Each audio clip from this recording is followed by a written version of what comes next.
আসসালামু আলাইকুম। সংবাদে আপনাদের সবাইকে স্বাগত জানাচ্ছি। আমি ফিরোজ তোহা। শুরুতেই সংবাদ শিরোনাম। বাংলাদেশের সর্বশেষ গুরুত্বপূর্ণ আপডেট সংবাদে আপনাকে স্বাগত। শুরুতে সংবাদ শিরোনাম, পরে বিস্তারিত। প্রথমেই জানাবো নির্বাচন নিয়ে নিজেদের অবস্থান নিয়ে কি বলছে বিএনপি, জামাত, এনসিপি। নির্বাচন নিয়ে গরম বাংলাদেশের রাজনীতির মাঠ। আগামী রমজান শুরুর আগে নির্বাচন হতে পারে এমন আভাস দেওয়া হচ্ছে সরকারের পক্ষ থেকে। পাশাপাশি নির্বাচন কমিশনকে ভোটের প্রস্তুতি নেয়ার নির্দেশ দিয়েছেন প্রধান উপদেষ্টা ড মোহাম্মদ ইউনূস। বিশেষত আইন শৃঙ্খলা বিষয়ক প্রস্তুতি ডিসেম্বরের মধ্যেই নিতে বলেছেন তিনি। অন্তর্বর্তীকালীন সরকারের পক্ষ থেকে নির্বাচনের বিভিন্ন বার্তার সঙ্গে সঙ্গে ভিন্ন ভিন্ন প্রতিক্রিয়া জানাচ্ছে রাজনৈতিক দলগুলো। সম্প্রতি লালমনিরহাটে পাটগ্রাম থানা থেকে বিএনপি কর্মী ও সাজাপ্রাপ্ত আসামি ছিনে নেওয়ার ঘটনা ঘটে। তার পরিপ্রেক্ষিতে একটি জনসভায় বক্তৃতায় আইন শৃঙ্খলা পরিস্থিতি নিয়ে ইঙ্গিত করে বাংলাদেশ জামাত ইসলামের আমির ড শফিকুর রহমান, এমন অবস্থায় সুষ্ঠু নির্বাচনের কল্পনাও করা যায় না। এদিকে জাতীয় নাগরিক পার্টি এনসিপি এখন ব্যস্ত ঢাকার বাইরে পদযাত্রা কর্মসূচি নিয়ে। ফলে নির্বাচন নিয়ে দলগুলোর অবস্থান পরিবর্তন ঘটছে কিনা তা নিয়ে প্রশ্ন উঠেছে। আলহামদুলিল্লাহ, ইহুদিবাদী ইসরায়েলের বেন গুরিয়ন আন্তর্জাতিক বিমানবন্দরে ব্যাপক হারে ক্ষেপণাস্ত্র হামলা চালিয়েছে ইয়েমেনের হুথি যোদ্ধারা। ইসরায়েলের বেন গুরিয়ন আন্তর্জাতিক বিমানবন্দরে ক্ষেপণাস্ত্র হামলা চালিয়েছে হুথি নিয়ন্ত্রিত ইয়েমেনের সশস্ত্র বাহিনী। জুলফিকার ব্যালিস্টিক ক্ষেপণাস্ত্র ব্যবহার করে এই হামলা চালানো হয়েছে বলে জানিয়েছে হুথি যোদ্ধারা। খবর প্রেস টিভির। এরপর জানাবো অন্যের জন্য ফাঁদ পাততে গিয়ে ইহুদিবাদী ইসরায়েলের সৈন্য নিহত। দক্ষিণ গাজা উপত্যকায় এক ইসরায়েলি সেনার মৃত্যু হয়েছে। দক্ষিণ গাজায় হামাসের সঙ্গে যুদ্ধে গিয়ে বিস্ফোরক দিয়ে ফাঁদ পাততে গিয়ে ইহুদিবাদী ইসরায়েলের সেনা সেই ফাঁদেই নিচে আটকে বিস্ফোরণে মারা গেছে। জানাবো গাজা যুদ্ধ আজ অথবা আগামীকালই শেষ হতে পারে যদি তারা অস্ত্র ছেড়ে দেয়, বললেন নেতানিয়াহু। ফিলিস্তিনের প্রতিরোধ যোদ্ধাদের সংগঠন হামাসের সঙ্গে জিম্মি মুক্তির চুক্তি আগামী কয়েকদিনের মধ্যেই সই হতে পারে, এমনটি জানিয়েছে ইসরায়েলের প্রধানমন্ত্রী বেঞ্জামিন নেতানিয়াহু। সংবাদ মাধ্যম দ্য টাইমস অফ ইসরায়েলের এক প্রতিবেদনে এই তথ্য নিশ্চিত করা হয়েছে। এদিকে রাশিয়ার বিরুদ্ধে অ্যাকশনে যাচ্ছে যুক্তরাষ্ট্র। রুশ প্রেসিডেন্ট ভ্লাদিমির পুতিনের উপর চটেছেন মার্কিন প্রেসিডেন্ট ডোনাল্ড ট্রাম্প। তিনি রাশিয়ার বিরুদ্ধে অ্যাকশনে যাওয়ার ঘোষণা দিয়েছেন। মস্কোর বিরুদ্ধে অতিরিক্ত নিষেধাজ্ঞা আরোপের বিষয়ে চিন্তাভাবনার কথা জানিয়েছেন তিনি। আজ আল জাজিরার এক প্রতিবেদনে এই তথ্য নিশ্চিত করা হয়েছে। প্রিয় দর্শক, এতক্ষণ শুনছিলেন সংবাদ শিরোনাম, এবারে বিস্তারিত। তবে তার আগে বন্ধুরা, অনুরোধ থাকবে এই সংবাদটিতে একটি লাইক দিন। এই চ্যানেলে আপনি নতুন হয়ে থাকলে আমাদের সংবাদটি দেখতে দেখতে চ্যানেলটি সাবস্ক্রাইব করে রাখুন। কমেন্ট করে বন্ধুরা আপনার মূল্যবান মতামত জানিয়ে দিন আপনি বিশ্বের কোন দেশ থেকে বা বাংলাদেশের কোন স্থান থেকে আমাদের সংবাদটি দেখছেন এবং শুনছেন। আর বন্ধুরা, গাজা যুদ্ধে আপনি যদি নিরীহ ফিলিস্তিনিদের ভালোবেসে থাকেন, কমেন্টে ইয়েস লিখে বিশ্ববাসীকে জানিয়ে দিন। সংবাদটি আপনার সোশ্যাল মিডিয়া ফেসবুকে শেয়ার করে দিন। এবারে বিস্তারিত। নির্বাচন নিয়ে নিজেদের অবস্থান নিয়ে কি বলছে বিএনপি, জামাত, এনসিপি। নির্বাচন নিয়ে গরম বাংলাদেশের রাজনীতির মাঠ। আগামী রমজান শুরুর আগে নির্বাচন হতে পারে এমন আভাস দেওয়া হচ্ছে সরকারের পক্ষ থেকে। পাশাপাশি নির্বাচন কমিশনকে ভোটের প্রস্তুতি নেয়ার নির্দেশ দিয়েছেন প্রধান উপদেষ্টা ড মোহাম্মদ ইউনূস। বিশেষত আইন শৃঙ্খলা বিষয়ক প্রস্তুতি ডিসেম্বরের মধ্যেই নিতে বলেছেন তিনি। অন্তর্বর্তীকালীন সরকারের পক্ষ থেকে নির্বাচনের বিভিন্ন বার্তার সঙ্গে সঙ্গে ভিন্ন ভিন্ন প্রতিক্রিয়া জানাচ্ছে রাজনৈতিক দলগুলো। সম্প্রতি লালমনিরহাটে পাটগ্রাম থানা থেকে বিএনপি কর্মী ও সাজাপ্রাপ্ত আসামি ছিনে নেওয়ার ঘটনা ঘটে। তার পরিপ্রেক্ষিতে একটি জনসভায় বক্তৃতায় আইন শৃঙ্খলা পরিস্থিতি নিয়ে ইঙ্গিত করে বাংলাদেশ জামাত ইসলামের আমির ড শফিকুর রহমান, এমন অবস্থায় সুষ্ঠু নির্বাচনের কল্পনাও করা যায় না। এদিকে জাতীয় নাগরিক পার্টি এনসিপি এখন ব্যস্ত ঢাকার বাইরে পদযাত্রা কর্মসূচি নিয়ে। ফলে নির্বাচন নিয়ে দলগুলোর অবস্থান পরিবর্তন ঘটছে কিনা তা নিয়ে প্রশ্ন উঠেছে। প্রধান উপদেষ্টা যখন আগামী ডিসেম্বর থেকে জুনের মধ্যে নির্বাচনের কথা বলছিলেন, সেখানে বিএনপি ডিসেম্বরের মধ্যেই নির্বাচন চেয়ে এসেছে। তবে পরে লন্ডনে তারেকের সঙ্গে প্রধান উপদেষ্টার বৈঠকে ফেব্রুয়ারিতে নির্বাচনের প্রসঙ্গ এলে সেটায় একমত হওয়ার কথা জানায় বিএনপি। এই পুরো সময় অন্য অনেক দলের মতো জামাত ইসলামও নির্বাচন নিয়ে নানা কথা বলছে।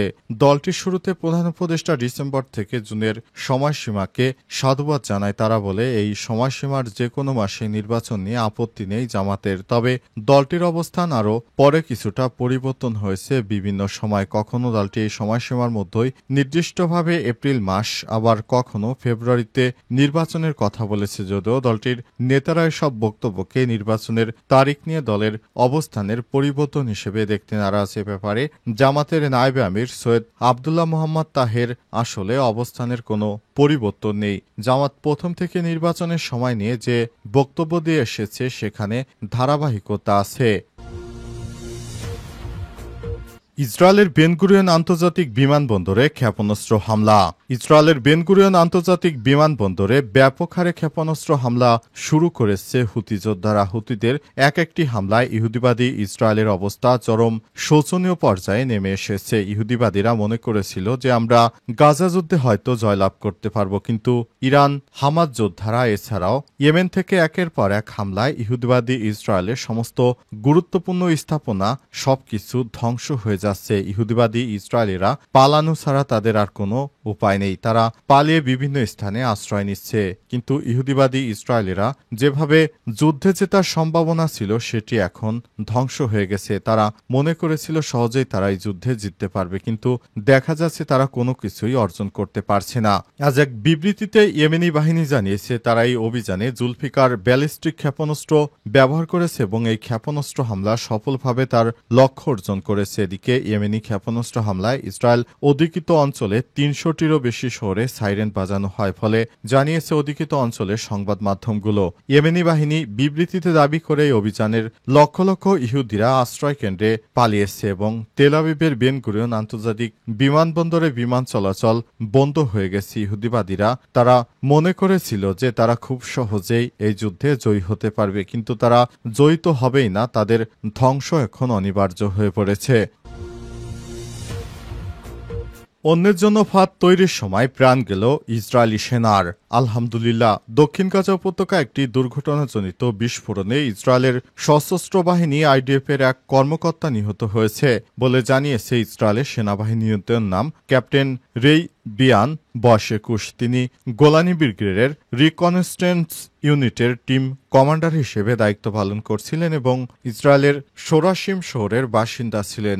আইডিএফের প্রাথমিক তদন্ত অনুসারে এই ঘটনা ঘটে গাজার খান ইউনুসে চলমান সামরিক অভিযানের সময়। জানা গেছে সশস্ত্র হামাস সদস্যদের ব্যবহৃত ঘাঁটি বলে সন্দেহভাজন কয়েকটি ভবন এলাকায় মাইন বসানোর কাজ করছিল ইহুদি সেনারা। উদ্দেশ্য ছিল ভবনগুলো ধ্বংস করে দেয়া যাতে সেগুলো সন্ত্রাসী কার্যক্রমে আর ব্যবহৃত না হতে পারে। খবর the Times of Israel. Mine বসানোর কাজ শেষ হওয়ার প্রায় ২ ঘন্টা পর হঠাৎই সেখানে বিস্ফোরণ ঘটে। এতে ক্যাপ্টেন রেই বিয়ান স্প্লিন্টার বা ধ্বংসাবশেষের আঘাতে আহত হয় এবং কিছুক্ষণের মধ্যেই তার মৃত্যু হয়েছে।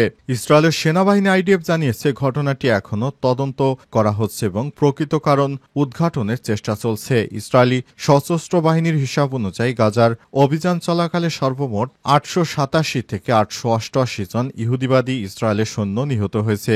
আল জাজিরা জানায় গত ২২ মাসে গাজায় যুদ্ধে অন্তত ৮৮৭ জন ইসরায়েলি সৈনিক নিহত হয়েছে। সংবাদ সংস্থা এপির এক প্রতিবেদনে বিষয়টি নিশ্চিত করা হয়েছে।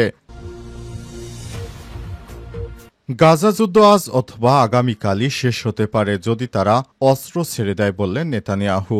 ফিলিস্তিনের প্রতিরোধ যোদ্ধাদের সংগঠন হামাসের সঙ্গে জিম্মি মুক্তির চুক্তি আগামী কয়েকদিনের মধ্যেই সই হতে পারে, এমনটি জানিয়েছে ইসরায়েলের প্রধানমন্ত্রী বেঞ্জামিন নেতানিয়াহু। সংবাদ মাধ্যম দ্য টাইমস অব ইসরায়েলের এক প্রতিবেদনে জানানো হয়েছে ওয়াশিংটন সফর শেষে নিজ দেশে ফেরার আগে নিউজম্যাক্স টেলিভিশনে গ্রেটা ভ্যান সাস্টেরনকে দেয়া এক সাক্ষাৎকারে নেতানিয়াহু বলেছেন, আমি আশা করি আমরা কয়েকদিনের মধ্যে এটি সম্পন্ন করতে পারব। তিনি আরও জানান, সম্ভাব্য চুক্তির আওতায় প্রাথমিকভাবে ৬০ দিনের যুদ্ধবিরতির সুযোগ তৈরি হতে পারে যাতে প্রথম ধাপে জিম্মিদের মুক্ত করা যায়। এরপর চূড়ান্তভাবে সংঘাতের অবসানের আলোচনা এগিয়ে আসতে পারে বলে জানিয়েছেন নেতানিয়াহু।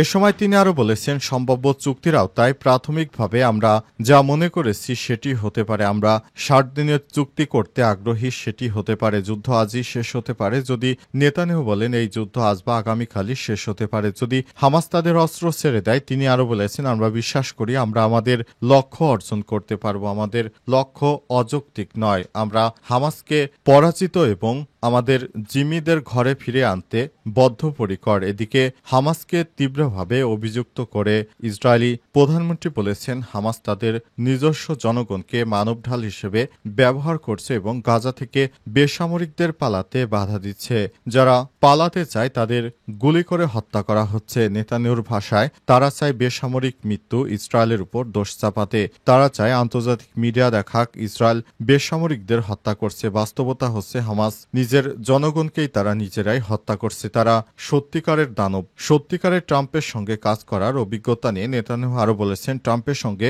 কাজ করা ছিল অসাধারণ। ট্রাম্প একজন অতি ভালো মানুষ। তারা সব সময় ইসরায়েলের ভালো চায়।